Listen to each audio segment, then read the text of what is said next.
Hello! Come along with us on our ice cream farm adventure.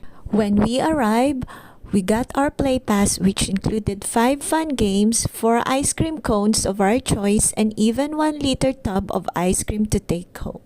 We enter, we were welcomed in Daisy Garden, a large theme park full of activities for the kids for free.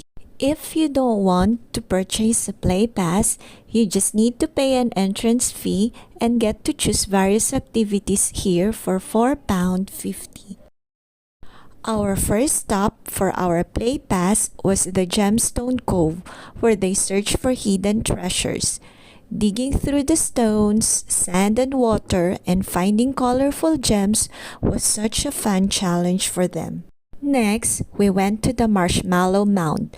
The children had a great time climbing and jumping. Then, we tried the Silver Cross motor activity. This time, either our play pass or cash can't be used. Only cards accepted. But this was such a brand new experience for them, and they really had big smiles on their faces as they zoom around the truck. It's really a perfect mix of courage, excitement, and pure joy. The next stop is to explore the ice cream fields. The huge outdoor park is perfect for all ages with plenty of space to run, play, and relax. There's also a zip line for older kids. After that, we visited Strawberry Falls, a mini golf course surrounded by strawberry-themed decoration and sweet treats. The kids love trying to hit the ball while enjoying the colorful, playful scenery.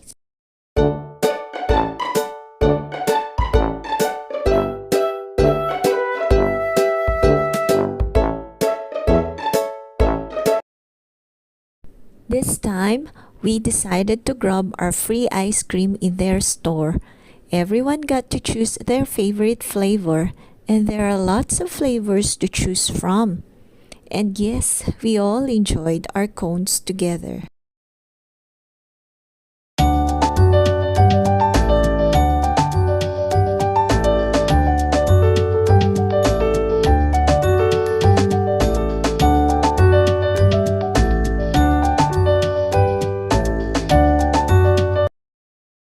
And then, back for more fun, we headed indoors to the loft where they get to enjoy soft play, full of slides, climbing frames, and safe spaces for the little ones to explore.